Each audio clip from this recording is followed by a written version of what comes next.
Welcome to the Consulting Leaders Podcast, where we talk about the business of consulting. Whether you're looking to grow your practice or learn from the stories of leaders in consulting, you're in the right place. I'm your host, Guillaume Jouvencel, ex-PwC and co-founder of GHA Marketing. Join me as I interview the best consultants in their niche. Let's get on with the show.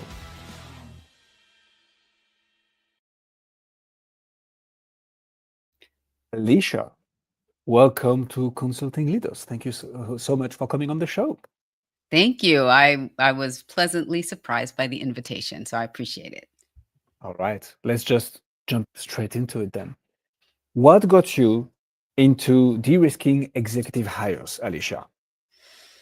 So I had a mentor not too long ago that shared with me that she said, leadership development, I know you do leadership development, but it's such a broad topic. It's such a broad scope.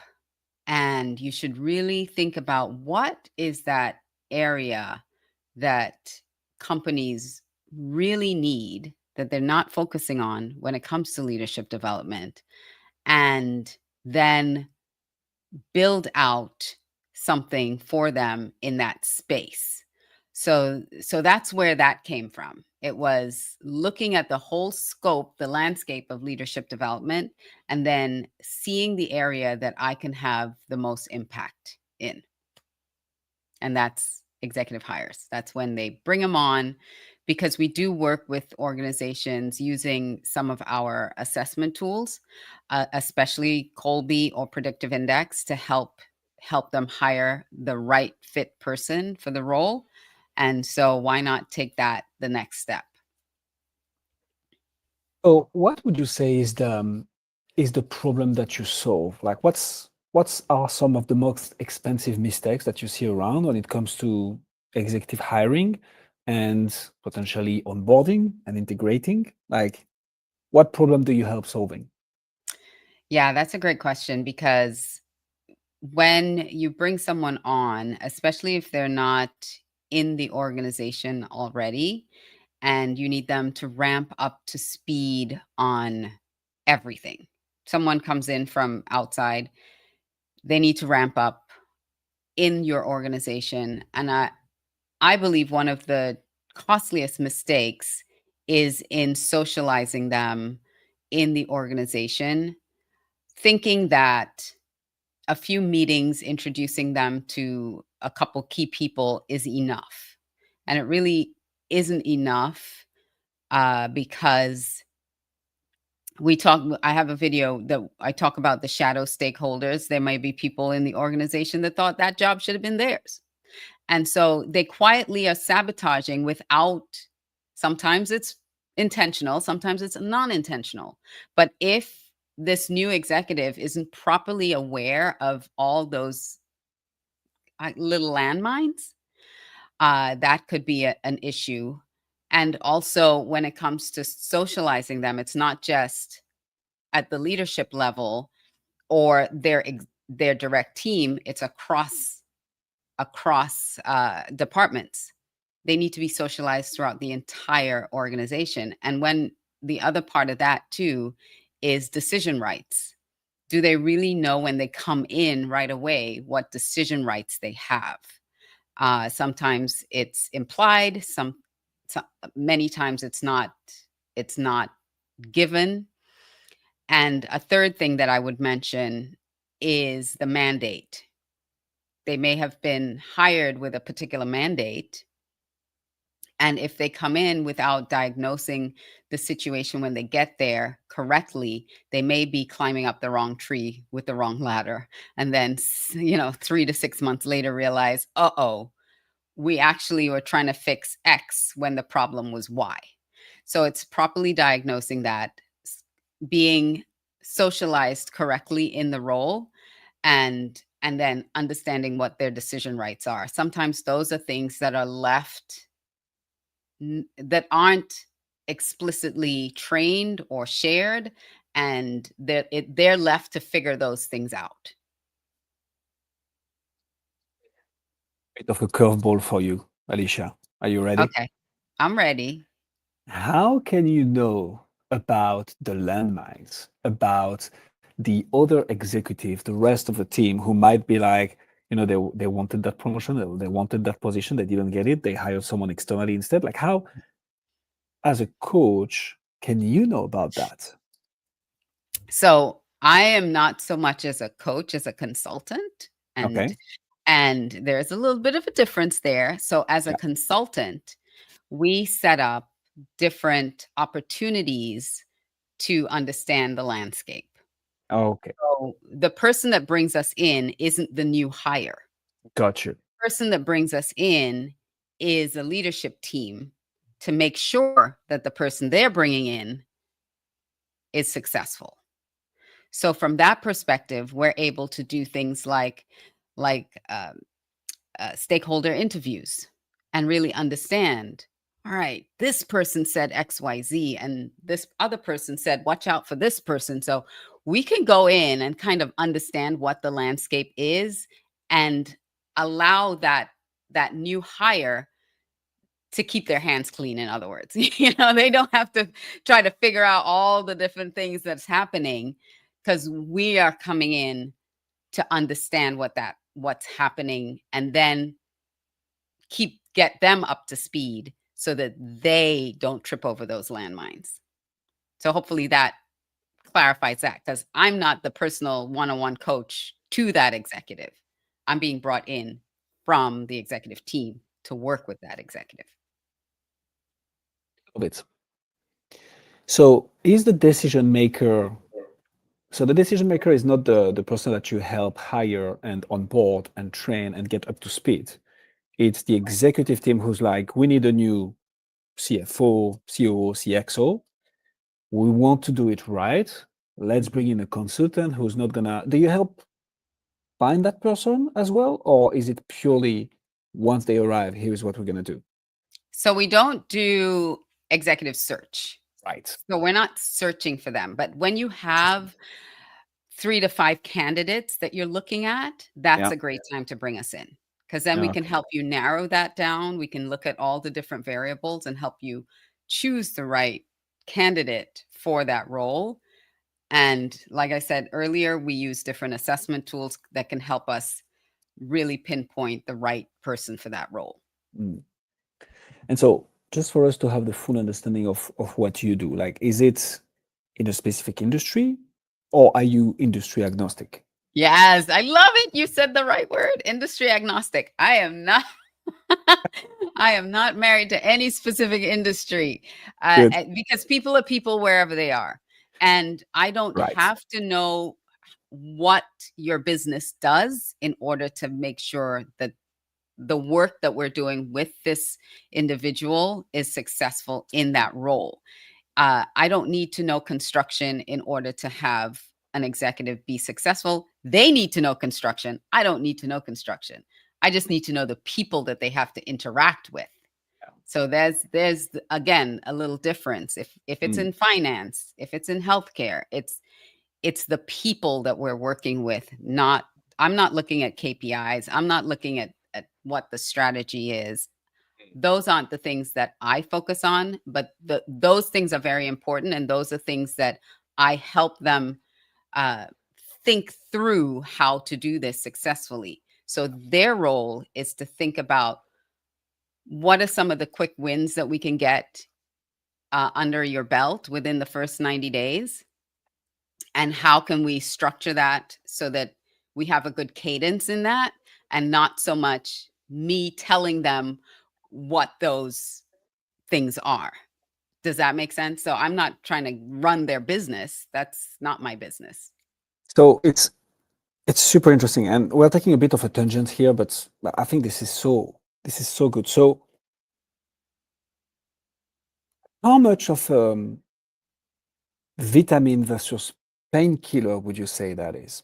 Are you familiar with that analogy in the tech No. space? Like, so when you want to get your company and your project roasted, when you go to pitch at Y Combinator or whatever, you'd often hear, "Hey, your product is a vitamin or your product is a painkiller." It's basically, take cybersecurity for instance. We work with Okay. a few cybersecurity consultants, and they're like, when you sell cybersecurity, you're selling vitamins. You're selling, hey, look, something might happen and you want to Yeah. prevent that. Take a bit of vitamin so this will never Right. happen. And it's a much, much harder sell than, oh, you just got hacked and you got asked for a one sum of $10 million. Well, if you had good cybersecurity, this would have not happened. Let's fix it now. Much easier sell. Right. But so when I'm thinking about executing hiring, I'm thinking, okay, so the recruiters are the one selling the painkiller. Like, guys, don't worry, I'm gonna go and find the right person. Right. But so, and it's interesting because we work with one person who does something similar to you in law firms specifically. And they're like, law firms will spend millions in hirings and actual, like just partner salaries, but zero in onboarding training and getting someone like laterally integrated. This starts to be Mhm. a very long-winded question. But so, how do you sell this as an executive hire consultant? Right. How is the how do we sell this to organizations, Yeah. especially when they may not see the need for it, when they may not see, well, what is this? They'll Or a vitamin, right? It's not that they don't right, see the yeah. needs, but it's like, I mean, I'm curious to have your thoughts on it. So yeah, Yeah. It's understanding the cost of turnover. Understanding interesting. what if this person comes into your role.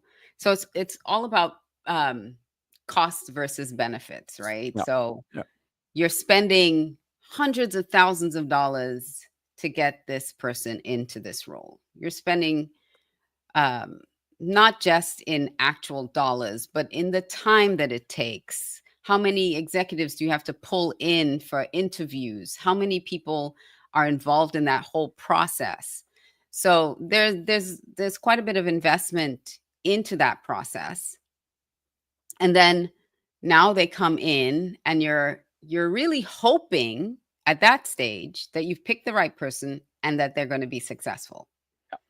Let's say so the way to approach it is not in just in case this person doesn't work out, but don't you want to protect that investment? Don't you want the best opportunity for that person to succeed in that role? Because the time, the effort, the money that it takes to actually replace that person is is infinitely less than what it would take for us to get that person up to speed and be integrated effectively and efficiently in 90 days in your organization than it would after 6 months, 18 months, and you're like, this person's just not working out. I That's a guess. yeah, that's a lot more pain to swallow. And you Mm, probably knew it 6 months, but you keep trying. And now you've hired executive coaches and you're trying to get this person to do what it is you need them to do. yeah, And there are statistics out there that most executives, I mean, not say most, that executive hiring is a tough business and it takes them 6 to 18 months to even break even, meaning that the investment that the company put into them can take up to 18 months for them to start seeing a return on that investment from that executive. Why wouldn't you like to collapse that time and get them ramped up to speed where they are at that break even point, and now they're making an impact within the first 90 to 100 days that they're in the organization instead of the battle. And one of those things is the decision rights. Do they know what rights they have to make decisions? mhm. Are they really firmly integrated in the team? Does the team have buy-in? All those things are things that they have to figure out on their own. We have, again, the team alignment training is a part of that onboarding so that their teams get, not only do they understand roles and decisions and how all that's going to play out, but they also build that trust and psychological safety with the new leader and have a vision created collectively so that they can now start executing on that vision and learn how to have difficult conversations. This is a new person coming in. How do we have those conversations? How do we handle conflict? They don't have all these shared agreements on how to handle conflict. What are the behaviors? Because when a new leader comes in, they have their own ideas and expectations of how to run a team. And if the team was gelled with the previous leader, they're coming in with a little bit of, like, are we going to like this person? And we're not going to like them. And instead, when you have these collective shared behaviors, shared visions, shared just how we operate together as a team early on, again, that smooths out the road from any of these shadow stakeholders or anybody that can try to put a chink in the armor as you move on. And of course, there are situations where it doesn't go smoothly because it's life and you're dealing with people and emotions and all of those things, and it doesn't always go smoothly. But at least if you bring it up earlier rather than later, you can handle situations faster than waiting for it to fester. So how do you market that? You, Alicia Couri, sorry. Like, how do you make people aware? What channel do you use? I mean, if we type Alicia Couri on Google, we see a lot of stuff. So what do you do and what has worked for you to attract those decision makers in high-level organizations who are aware of that problem, don't want to spend 6 months onboarding someone to figure out that they did everything wrong and it's not working, we have to do it all over again? How do you market that? So Apex 90, our program, is a relatively new program. So that came out of that conversation earlier this year that I had with my mentor. And the way I've been marketing it has been to highlight the challenges. What are those challenges? And I'm not marketing it so much so to get into those conversations with executives. My marketing is making people aware of that problem. The way that I've been reaching out to sell is those one-on-one conversations. It's the networking, being in the rooms, being present with them to have those conversations. So there are a twofold approach to it. Of course, I have to have content. This is the world that we live in. It's content driven, because when you have a conversation with someone, they are going to Google you, look you up, see what it is that you're doing, and there needs to be alignment there. There needs to be a brand that is credible. So from that perspective, I have videos, I have a YouTube channel, I have LinkedIn, and I do those things. But really, the opportunities are in those conversations with leaders, decision makers, and they're not always easy to get a hold of. you know, you were in the world. They're not always easy to get a hold of. So, but it's the persistence of getting into the rooms where they are and having those conversations. Yeah. So what I love about this show is that I get to ask all my questions around the business of consulting, Alicia. Yeah. So that being said, first of all, okay, a few things I want to double down on. Content in 2025, not optional anymore, in my opinion. So on one hand, you have the fact that anybody can claim anything on the internet, right? Especially with all the AI tools that allow you to do fantastic stuff and to be a professional and an expert on LinkedIn in 5 seconds. In 2 days, yeah. But exactly. And on the other hand, you have the fact that we live in a trust recession. Like Sophia, who was a guest on the show, said that line, and like I'm gonna quote her in every single episode. Like, this is so true. And like, whatever way you get in touch with someone, they will check you up. Like, they will look into who you are, what you do, what your company does, what's the founder story, more and more important. So content is like, it's a non-negotiable anymore. Right. For you, what channel has worked well to get you through the door into those conversations with CEOs, executives, like the actual decision makers, CHRO, business unit leaders, to start the discussion around, you're looking to hire a couple of executives. Well, you might want to have a team looking at what this would look like once they come in. What has worked for you?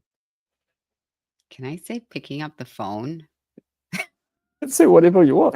I mean, ideally, whatever you want, and that worked.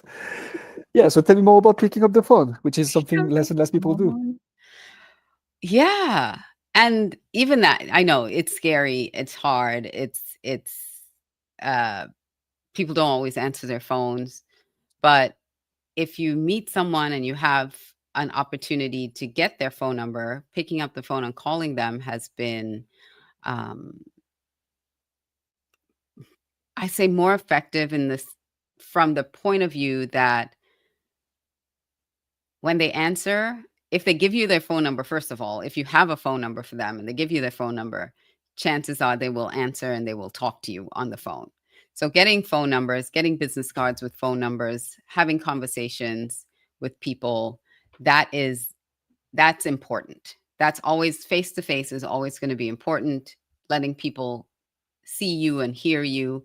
And especially in this day and age of so much AI, you mentioned it earlier that anyone could claim anything and use AI to create anything and say, tomorrow I am an expert in XYZ.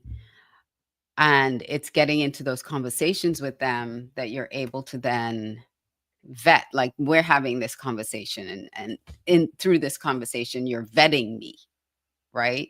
um and I think that that's a more powerful opportunity for leaders to see you than just having a lot of content out there, because again, some people, we're getting to that age where people are faking a lot of things and they can't trust what they see anymore online and in videos. So I would say continue to be in the rooms with people, get the phone numbers, pick up the phone and call them, send text messages, even though some people would not want you texting them on their phone, but pick up the phone and call people.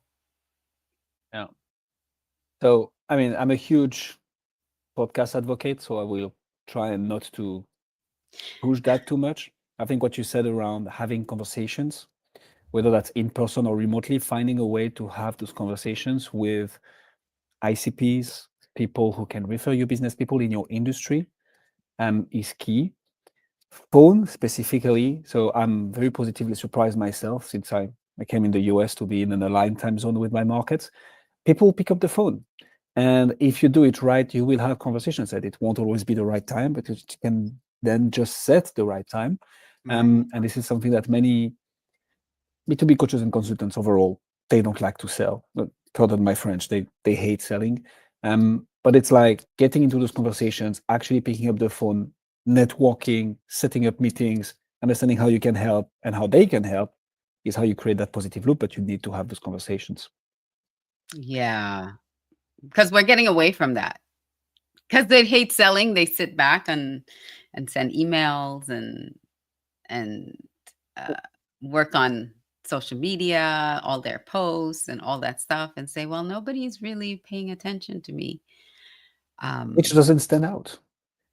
And Because we're in a sea of sameness.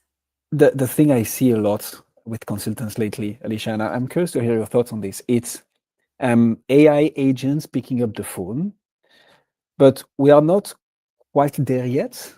So you have consulting practices, like talking about high seven, if not eight figures consulting practices, who have an AI agent take the phone calls, and they are incapable of redirecting towards the right person, not understanding your problem, and they are just stuck on the 2-3 points they got served and trained on. And it's like a client calls and they get this, potential client calls and they get this doesn't work. Like, you lose the deal. Right. Have you looked into this as well, having AI agents picking up the phone? And Actually, I am you beta should. testing an AI agent to make calls to me. I am beta testing an AI agent Okay. right now. Okay. And Mm. the first pass, like it's still in beta. And the Yeah. first pass was it it it it needed some tweaks. So they're tweaking it Mm. and we're planning to launch it again for another round of testing. But I think I their AI agent is very conversational and very, Nice. in fact, yeah, it's amazing how it can hold a conversation with you and not just get stuck in a loop. And that's what their plan is, to like create these AI agents that are really intuitive. They can interpret what you're saying and feed back to you answers to your question.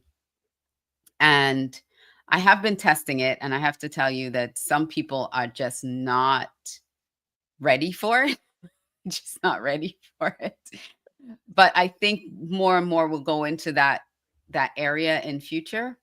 So I am trying to stay on the edge of that. And also, I know as the owner of my business, I also need to still be available and visible. And that's the benefit of having a smaller business do the work for you versus a large, like you said, those 8-figure firms that are, you call, a customer calls and they direct you to an AI or a bot or someone too junior to really handle your issue. When you're dealing with smaller companies, smaller consulting companies, you typically will get the owner, and typically that owner will be like, yes, I will, let me figure this out for you right now. Yeah. I have a team. I use bench members. I use, other consultants to deliver some of the work that I trust, and that they become part of my team as well. And so we're very responsive to your needs versus some other, bigger, we won't name any names, but some bigger companies that cannot be as responsive because they're just too big. When you look at like an aircraft carrier that cannot pivot on a dime, but if you're in a little speedboat, we can maneuver around things a little bit easier. So you get some bells and whistles with the big guys, but you get more personalized attention when you're with a smaller firm. You have to use your characteristics to your advantage. Absolutely. And Absolutely. if you're doubting whether Alicia could deliver or not on what she's saying, you should check out her alicia360.com picture dressed up as a Wonder Woman. You get the idea directly. So I want to then throw that question back to you then, because you guys reached out to me to be True. on your show. True. So why did you choose me? How did you find me and choose me to be a guest on your show? So now we're getting into consulting leaders strategy. Yes. So my goal is to be the #1 podcast in the consulting space. Mhm. That's the mission, that's the vision. How do we do this? We have, there are multiple podcasts in the space already, well established with big authorities who have like 200-300 episodes with great guests. And we're like, okay, I don't want to wait 10 years to be the best. I want it to happen in the next, 12 to 24 months. How do I do that? Okay, I need to interview great people.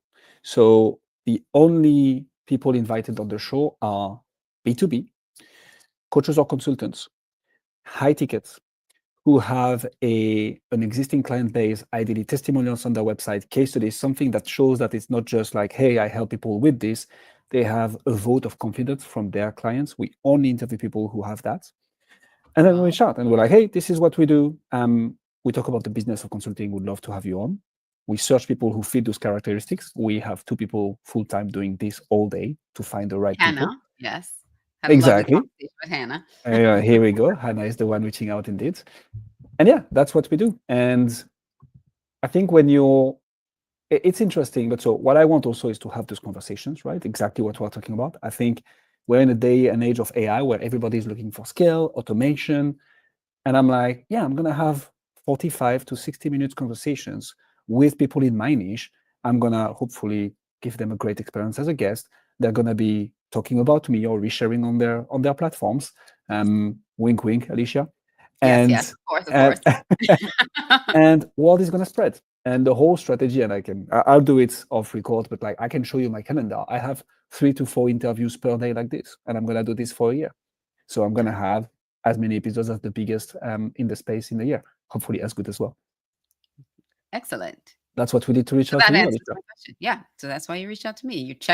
You fully checked me out. We do, and to maybe to throw it back to you, but one of the things that allow us to do that is great people. Like Anna, she is brilliant. She finds the right people. She answers to the right questions. She's building the SOP at the same time of like, okay, when we get this type of questions, what do we answer? What's our brand? What's our vision? How do we? And I just see my calendar fill up with interviews, and I go in there fully prepared because they do the work beforehand. So having the people, having the team to support you, whether that's internal or external, is key for that. Nice. I could talk about my podcast all day, but I want this episode to be about you, Alicia. So back to you. I think we've talked about your offer, who you help, how you market, and how you sell. What I'm interested in understanding now is the retention part, because typically executive hires means, okay, a business is hiring a CXO or an executive, right? This doesn't happen, every other month. I guess this is Right. long-term project that you work on. I mean, the project is to have that person stay long-term.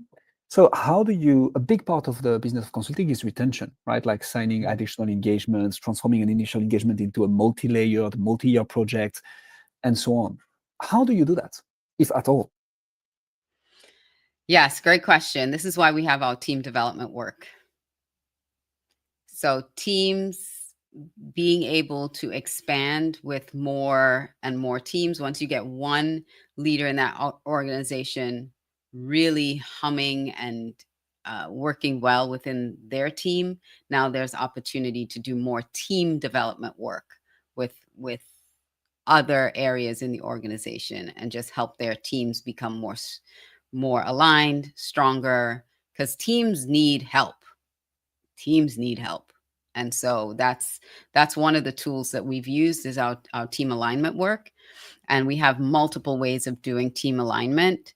And so there's always opportunity to expand that work within an organization. And and those are the things I really enjoy, the team development. So that does make lots of sense. And it's like your way in is the executive hire, and then you help over the whole team development within that company, correct? Mm-hmm. Correct. Cool. That does make a lot of sense. And I guess, again, there are synergies with recruiters who are not doing exactly the same thing. They're going to go and find the people, but then you're the ones helping this team integrate and properly get to work. Cool. So, Alicia, you clearly have nailed down your business properly. You know who you're serving, how you're serving them, how to market. You've done tons of stuff. Where do you feel stuck right now? The reason I'm asking you this is we will have coaches and consultants listening to us stuck more or less at the same point. Mm-hmm. I think it's always interesting to listen and hear from your peers how they think about solving the problem that they are facing, like you at the same time. So what is that for you? For me, it's follow-up. It's in the just finding the capacity, the time to do the follow-ups that I need to focus on for that business development. Okay. Because creating the content, I'm the one creating content.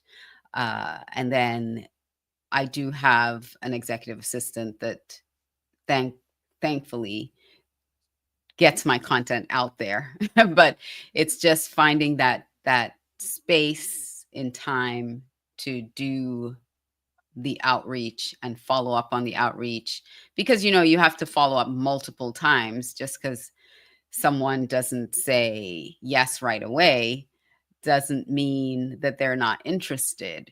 There's that ladder of readiness, and only 1 to 3% are ready when you actually meet them in that moment. They're like, oh yes, we've been looking for that. We've been looking for someone for that.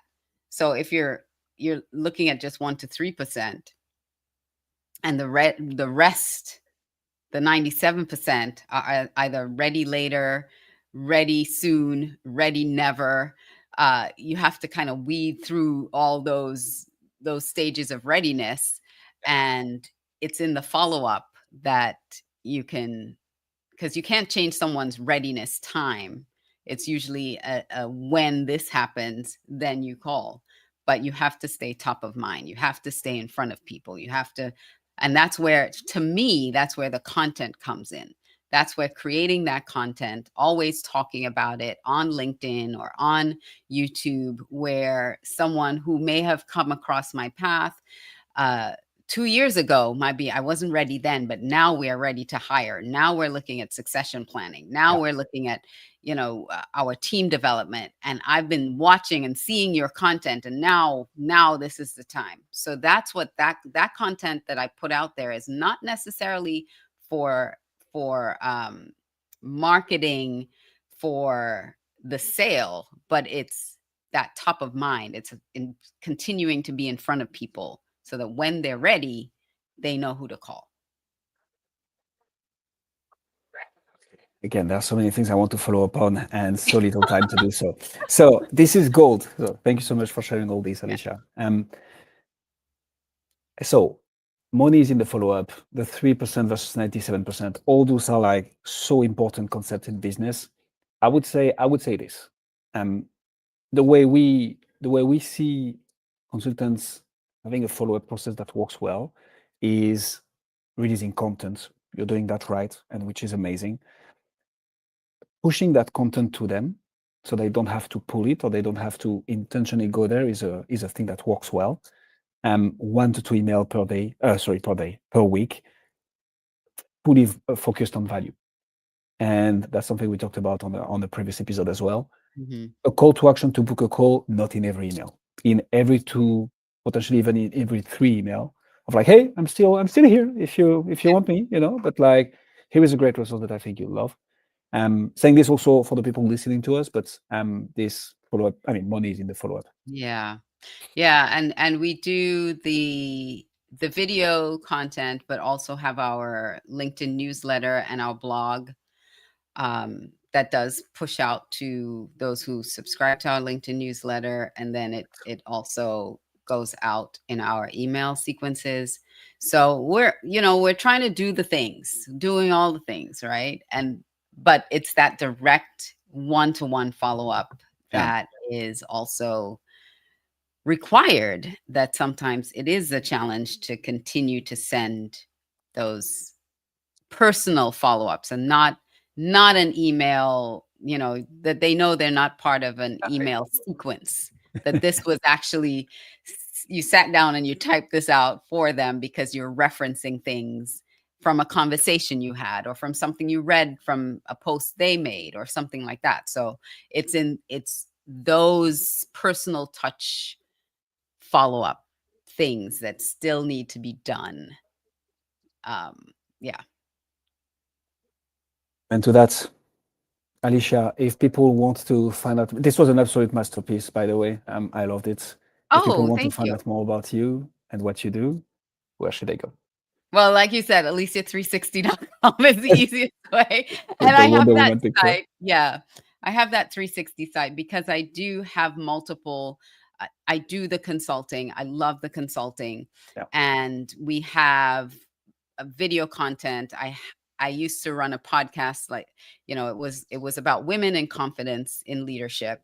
So we have our other platform that we did those podcasts. So when you go to Alicia 360, you can connect with me on all social channels. My websites are there. All the things are right there, instead of sending you to one place. And then, because I've had people come back to me and say, oh, well, I didn't know you did this and I didn't know you did that. And so my 360.com site is the easiest way to find me. We'll put all the links in the description. Yeah. I can also say for sure that you got at least one connection on LinkedIn out of this episode. Me, just added you. But Alicia, thank you so much for coming on Consulting Leaders. I appreciate the invitation and thank you. I genuinely hope I provided service and some insight for whether leaders are listening that need an executive consultant Wink, or wink. other, yes, wink, wink, nudge, nudge, or other consultants out there to give them just a little bit of hope out there. Absolutely loved it. Thank you so much for coming, Thank Alicia. you. Appreciate it. Thanks for joining us on this episode of the Consulting Leaders Podcast. We hope you learned valuable lessons on how to grow your practice and take your business to the next level. Make sure to subscribe and leave us a review wherever you're listening to this show so you never miss an episode. To apply and be a guest on the show, click the link in the description. See you next time.